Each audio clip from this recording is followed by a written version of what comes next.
Добар ден, драги ученици! Добре дојдовте во училницата на Едуино. Моето име е Елизавета Теодосиевска, предметен наставник по македонски јазик во Основното училиште Јана Москоменски од Скопје. Оваа лекција е наменета за 8 одделенците. Лекцијата носи наслов Граѓанска литература во Македонија. За неа ви е потребно вашата тетрадка по македонски јазик, некое средство за пишување, молив пенкалце се едно, и доколку го користите овој учебник кој што го има на вашите екрани, свртате ја страницата број 7. Прво да почнеме со она што треба да го научите од оваа денешна лекција. Треба да знаете за континуираниот развој на македонскиот јазик и да научите за појавата на така наречената граѓанска литература во Македонија. Од почеток да се потсетиме на некои наши претходни знаења. За македонскиот јазик, почетоците на македонскиот јазик, значи во 19 век, во почетокот на 19 век. Како што сите знаеме, нели тоа е периодот на просветителството во Македонија. Што значи периодот на просветителството во Македонија? Значи дека во тој период, во почетокот на 19 век, започнува пробивот на народната литература во црковните текстови. Со народен јазик се преведуваат црковните книги за разни верски обреди и така натака, значи за црковни обреди, меѓутоа, наместо стариот старословенски јазик кој веќе во голема мера бил неразбирлив за тогашното население, писателите од тој период, значи ги преведуваат црковните книги на народен јазик кој што ќе биде разбирлив за населението. Исто така во тој период на просветителството постои масовно отворање на училишта, печатење на книги, на учебници, на отворање на библиотеки или собирање на книги во форма на библиотеки, реновирање на манастири и така натака. Представници од овој период, значи од просветителството на Македонија, се Јоаким Крчовски, Кирил Печиновиќ, Јордан Хаџи Константинов Џинот, Теодосиј Синајцки и така натака. Еден голем број на печатари кои што отворале печатници, голем број на учебникари, значи кои што пишувале учебници и така натака. Партенија Зографски, Ѓорѓеја Кулевски, Јордан Хаџи Константинов Џинот, нели што го споменавме, и слично.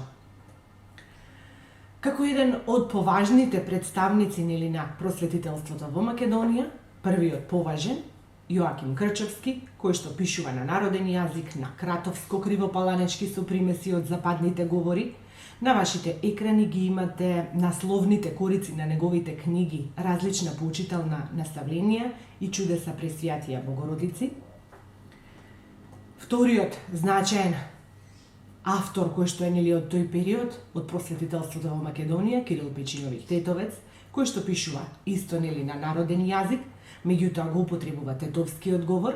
За него е важно тоа што го има напишано епитафот, односно неговата надгробна плоча, која што има една мала песничка, една стихотворба, без некоја голема уметничка вредност, меѓутоа е важно бидејќи тоа прва стихувана творба на македонски народен јазик.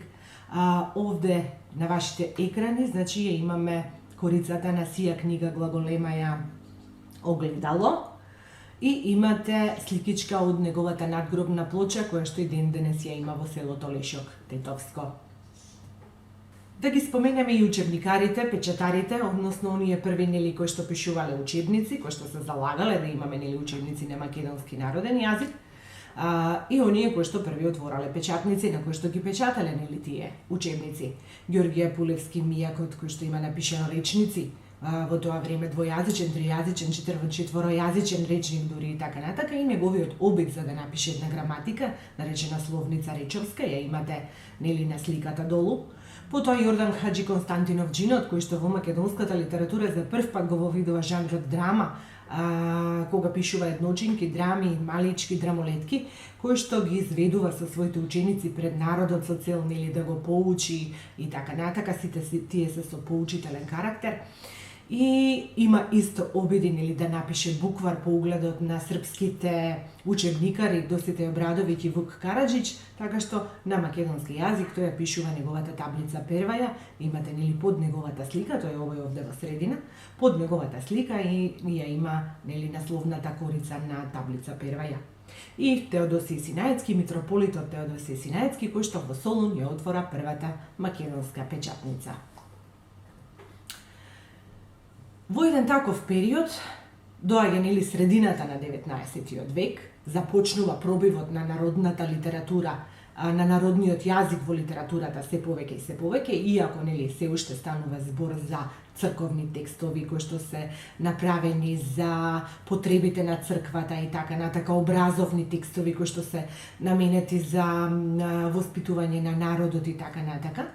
Во такви едни периоди се случуваат многу големи драстични промени во селата и во градот. Јакне во тој период, средина на 19 век, една нова класа на луѓе, која што се формира под големите миграции, односно преселбите од село во град. Значи, луѓето кои што работеле во селото, кои што живееле во селата, почнуваат да се преселуваат пополека во градот, така што градот станува помоќен, побогат и поразвиен, за разлика од селото, нели, кое што трпи. Кои се причините токму за ваквата миграција, односно за преселбата на луѓето од селата во градовите? Прво е турското робство. Турското 5 вековно робство не може да остави, нели да не остави траги врз населението. Пред од македонските села, каде што тежок бил аргатскиот живот, се што се работело со раце, без голема механизација и така натака, така што поприлично било нели тешко да се живее, а и турското робство, самоволието на агите и беговите, на околните моќници, на локалните моќници и така натака, сето тоа придонесува животот во селата да биде неподнослив и многу тежок. Втора причина за миграција се честите плячкашки банди, кои што ги пустошеле селата и не им давале мир на селаните, и тешкиот аргатски живот, нели, каде што луѓето едва и преживувале. Од таа причина, значи, селото се празни, а градот се полни. Со јакнење на занаетчиите, на еснафите, дел од населението и се богати. Се формира така наречената граѓанска класа, кој што ќе се појави како двигател на едно ново време, помагач на новите освестени учители да ја променат ситуацијата во која што се наоѓаат, а тоа значи да се ослободиме од турско робство и од влијанието на грците, кој што нели го имаме на културен план, односно од Цариградската патријаршија. Сето ова предизвикува да се роди еден почеток на една нова литература, која што во македонските простори, нели во нашите простори, е познат под терминот граѓанска литература. Наспроти црковната, која што до тогаш нели сме ја имале, која што е пишувана за црковни потреби, оваа литература, значи, е малку поинаква и се свртува кон народот. Од тука прво произлегува интересот кон народното творештво, кон нашиот народен уметник, нели. Предизвикува овој интерес за народното творештво, предизвикува печатење на зборници. Зборниците на народни умотворби, зборниците со песни и така натака, на Миладиновци, на Марко Цепенков, на Кузман Шапкарев и така натака. На вашите екрани ги имате браќата Стружани, односно браќата Миладиновци, Димитрија и Константин Миладинов, и една насловна корица од нивните собрани дела, која што во 1861 година тие го објавуваат зборникот од собрани нели македонски народни песни. Меѓутоа, за наш жал, зборникот не го носи македонското име, туку стои бугарски народни песни, поради уцената, нели, за да се објави ваков еден тип на зборник со македонски народни песни, морал Димитрија Миладинов, односно Константин Миладинов, браќата Миладиновци, да го замолат Василий Чолаков, бугарски фолклорист, да им отстапи 70 бугарски песни, за да може да ги вклопат нели во зборникот, за да зборникот може да се отпечати, за да дадат дозвола зборникот да се отпечати. Средината на 19 век, тоа е всушност светскиот романтизам, движењето литературно, нели, уметничко, културно и така натака, познато под името романтизам, или кај нас во Македонија да го наречеме преродба. Представници на таа преродба се собирачите нели на народни умотворби, како што ги спомнавме, браќата Миладиновци, Кузман Шапкарев, Марко Цепенков и така натака, потоа од писателите од авторите Рајко Жинзифов, Григор Прличев и ред други. Сега, што е интересно за овој период, односно за македонскиот романтизам или за средината на 19 век? Во услови на немање на своја држава и со тоа нормално нели свој литературен јазик, авторите најчесто се одлучувале да пишуваат секој на својот дијалект, на својот локален јазик, нели? Меѓутоа, сето тоа започнува да ја изградува националната свест на македонецот и стремеж да имаме посебен литературен јазик, односно да работиме на прашањето за јазикот, не само на државноста, туку и за јазикот. Значи да се ослободиме од турското робство, да си формираме своја македонска држава, а со тоа да имаме и свој јазик, односно литературен јазик. Значи во тој период доаѓа до актуализација на прашањето каков треба да биде тој македонски иден литературен јазик.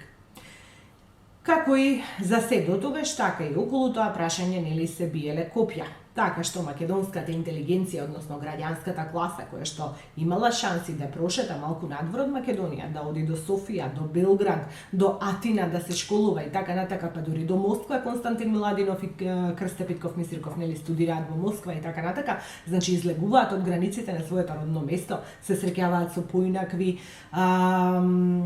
побогати градови и така натака со други луѓе и слично, разменуваат мислење, разменуваат искуство и сето тоа го применуваат, така што таков тип на една разбудена интелигенција се појавува во Македонија, меѓутоа околу прашањето за јазикот се разделуваат две големи гледишта, односно две големи групи на македонски интелектуалци, каков треба да изгледа нашиот литературен јазик.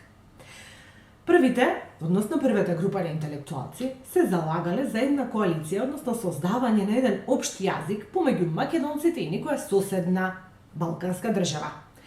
Во предвид најчесто влегувале Србија и Бугарија, посебно Бугарија, па некои од македонските интелектуалци се стремеле да формираме еден општ јазик помеѓу Македонија и Бугарија, односно некоја заедница, дијалектна заедница и така натака, со дијалектни зборови од целата територија и на Македонија и на Бугарија.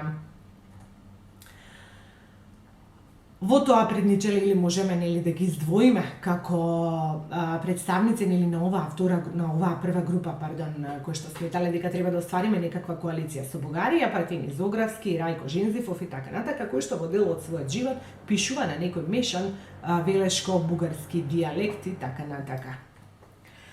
Меѓутоа, ова гледиште на македонците за остварување на некоја заедница државна, па и јазична, да речеме, поготово јазична, им сметала на бугарската интелигенција, на бугарскиот круг, кој што не биле подготвени за компромис во однос на јазикот. Всушност, јазикот е најефикасно средство за асимилација на еден народ, за претопување, за остварување на нивните големо бугарски цели и така натака. А македонците пак воопшто не предпоставувале дека бугарите немаат за цел создавање на некаква заедничка држава, туку асимилација, односно претопување на македонскиот народ во бугарскиот народ. Прашањето на за македонскиот литературен јазик некои интелектуалци малку и поинаку го решаваат. Григор Прличев, например, предлага една интересна опција да се направи еден сесловенски есперанто, односно ја заговара идејата за пансловенизмот. Што значи тоа? Тоа значи дека да се направи еден јазик кој што ќе има поширока словенска основа, не само балканска, туку словенска основа. Да се вклучи тука рускиот, да се вклучат тука сите словенски народи, од чишто дијалекти, од чишто јазик ќе се направи еден кој што ќе важи за сите словени. Нели нормално оваа идеја прилично смела, не е прифатена воопшто. Прличев на овој некој општо словенски јазик, односно на ова есперанто, ќе се обиде дури да ја преведе својата наградена книга Сердарот, односно својата наградена поема, за која што го добива Ловоровиот венец. Меѓутоа, оваа идеја исто така ќе биде искритикувана и неприфатена. Останува второто гледиште на друг дел од македонската интелигенција, кои што сметале дека македонците се посебен народ, кои што сметале дека треба да си имаме своја собствена држава, со собствени сили да си го направиме, да си ја оствариме нашата независност, со тоа да си го направиме и нашиот јазик, исклучително од македонски дијалекти и исклучително со македонски зборови. Тоа го заговарале така наречените македонисти, кои што се залагаат македонскиот литературен јазик да ја земе основата од 4 града кои што се во Централна Македонија, од Западното македонско наречје, на линијата помеѓу градовите Велес, Битола, Прилеп и Охрид. Во Така, во таа група на македонистите, нели влегуваат Ѓорѓе Апулевски Мијагот, лозарите, оние интелектуалци со Петар Попарсов, кои што се собрани околу списанието Лоза и го уредуваат, нели, списанието Лоза, и на крајот Крсте Петков Мисирков, со кого се заокружува, да речам, или се финализира прашањето за јазикот. Еве го на вашите екрани Крсте Петков Мисирков, роден 1874, починат 1926 година, со неговата култна книга за македонските работи, објавена во Софија 1903 година, веднаш по неуспехот на Илинденското восстание, ја објаснува својата теза, нели, како треба да изгледа македонскиот јазик, од кој говори треба да се формира македонскиот јазик и практично ги поставува првите темели, првите основи за идната кодификација на македонскиот литературен јазик и со тоа, нели, прашањето за јазикот бива решено.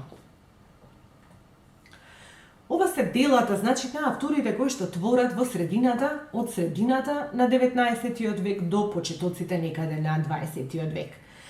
Попознати, нели, автори со нивните дела од тој период се Крсте Петков Мисирков, како што го спомнавме, со неговата книга за македонските работи, објавена Софија 1903 година.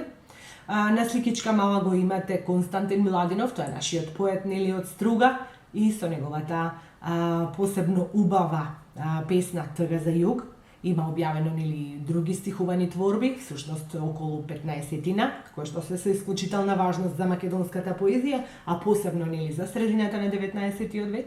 Григор Прличев со Сердарот, кој што, нели, напишано оригинално на грчки јазик, потоа преведен на македонски, меѓутоа со исклучително уметничка висока вредност, кој што ја дуго добива Ловоровиот венец во Атина, нели, за поезија и така натака. Рајко Жинзифов е авторот, нели, на Крвава кошула, тоа е една исто така долга поема, исто така Жинзифов се појавува и како поет и како прозаист и други.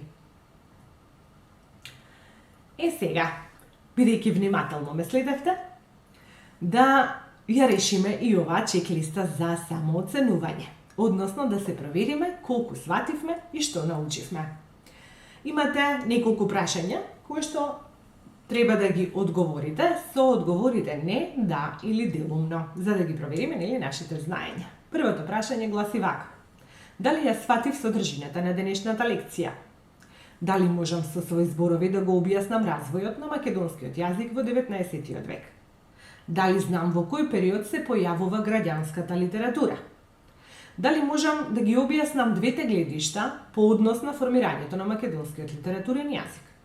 И последното прашање: дали можам да набројам автори и дела од овој период?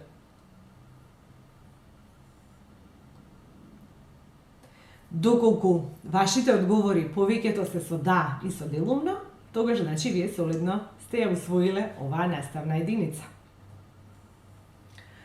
Задача за дома. Прочитајте ги и направете споредба на песните Тъга за југ од Константин Миладинов, или ако не ја најдете Тъга за југ, може и некоја друга песна од Константин Миладинов, ги има 15-тина. Имате линк на кој што може да ја пронајдете песната Тъга за југ на вашите екрани и да направите споредба, значи, на Тъга за југ со песната Глас од Рајко Жинзифов. Секако не мора да биде тоа Глас, може да биде и некоја друга, меѓутоа јас ви ги посочив и линковите на овие две песни. Направете, значи, нивна споредбена анализа, а посебно внимавајте, значи, на зборовите кои што ги употребуваат Миладинов и Рајко Жинзифов, чисто, нели, да видите таа разлика помеѓу двете гледишта, односно гледиштето на македонистите и гледиштето на оние кои што сметале дека треба да се уствари некоја поширока диалектна основа во однос на јазикот. Тоа беше се за денес. Ви благодарам на вниманието. До следното видување. Довидување.